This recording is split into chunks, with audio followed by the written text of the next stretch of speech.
Hello student, मैं सुलभ दीक्षित ठाकुर कृपाल सिंह दादी एजुकेशनल ग्रुप में आपका हार्दिक स्वागत करता हूं।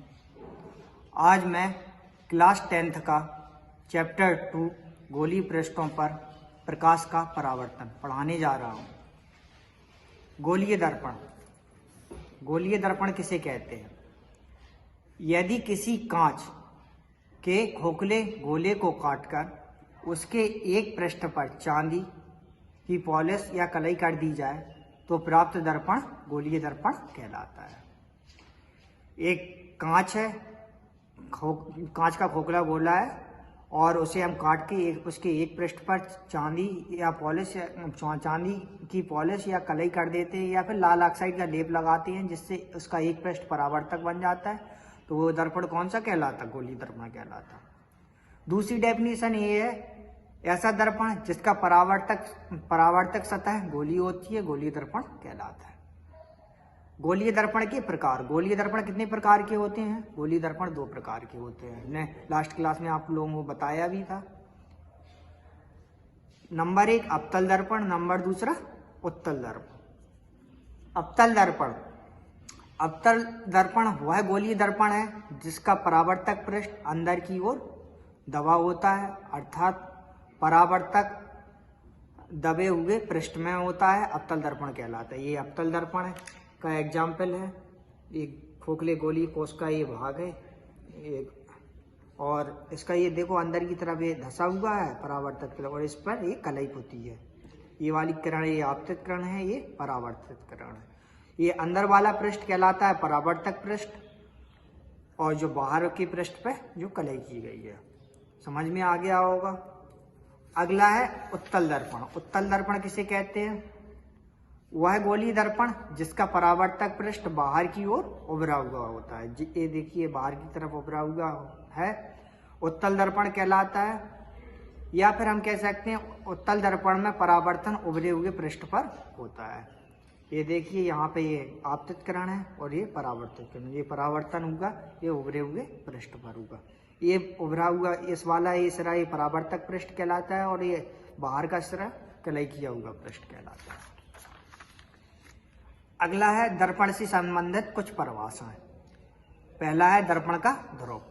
दर्पण का ध्रुव क्या होता है? गोलीय दर्पण की परावर्तक पृष्ठ, जैसे कि ये परावर्तक पृष्ठ है, इसका जो बीच का पॉइंट होगा उसे हम क्या कहेंगे? दर्पण का ध्रुव कहेंगे।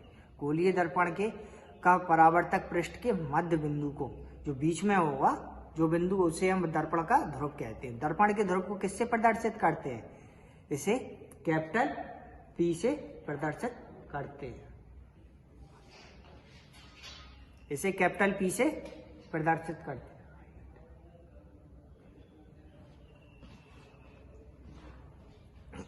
उत्तल दर्पण में ये ध्रुव है, ये दर्पण का उत्तल दर्पण का जो मध्य बिंदु है, तो ये दर्पण का ध्रुव कहलाएगा। आई होप कि आपको दर्पण का ध्रुव अच्छी तरीके से समझ में आया होगा। वक्रता केंद्र। वक्रता केंद्र गोलीय दर्पण का परावर्तक पृष्ठ जिस खोखले दर्पण का भाग होता है। गोलीय दर्पण का परावर्तक पृष्ठ जिस खोखले गोले का भाग होता है, उस गोले के केंद्र को हम गोलीय दर्पण का वक्रता केंद्र कहते हैं। इसे कैपिटल C से प्रदर्शित करते हैं। तो एक खोखला ये परावर्तक पृष्ठ ये डॉटेड दिख रहा है, इसका खोखले गोले का ये भाग है और इसका जो केंद्र होगा, ये थोड़ा आउट बन गया, इसको यहाँ पे बनाओ, तो ये केंद्र क्या कहलाएगा?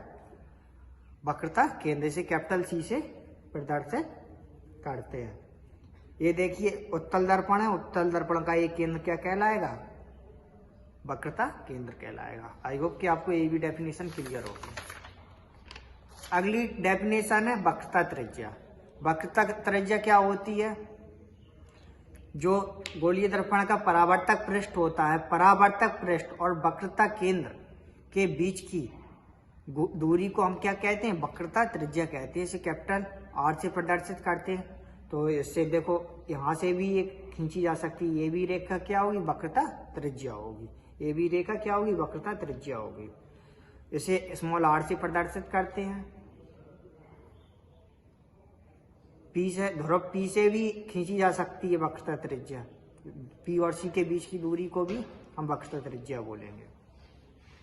अविलंब, अविलंब क्या होता है? गोलीय दर्पण के किसी बिंदु से वक्रता केंद्र को जो रेखा मिलाती है वह रेखा क्या कहलाती है? अवलंब कहलाती है। तो जैसे कि CM है तो CM क्या है यहाँ पर? ये अवलंब है। मुख्य अक्ष, गोलीय दर्पण के ध्रुव तथा वक्रता केंद्र शीर्ष को मिलाने वाली रेखा को गोलीय दर्पण की मुख्य अक्ष कहते हैं। मुख्य अक्ष कौन सी होती है? वह रेखा जो गोलीय दर्पण की वक्रता केंद्र और ध्रुव P से होकर के जाए। जैसे कि हम अभी आपको बताएं, ये अवतल दर्पण है।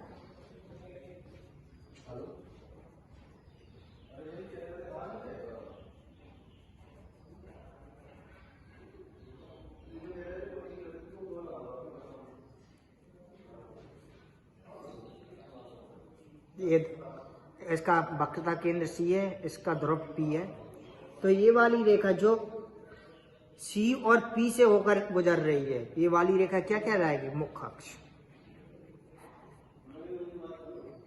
ये अवतल दर्पण में, सेम उत्तल दर्पण में बना सकते हैं हम।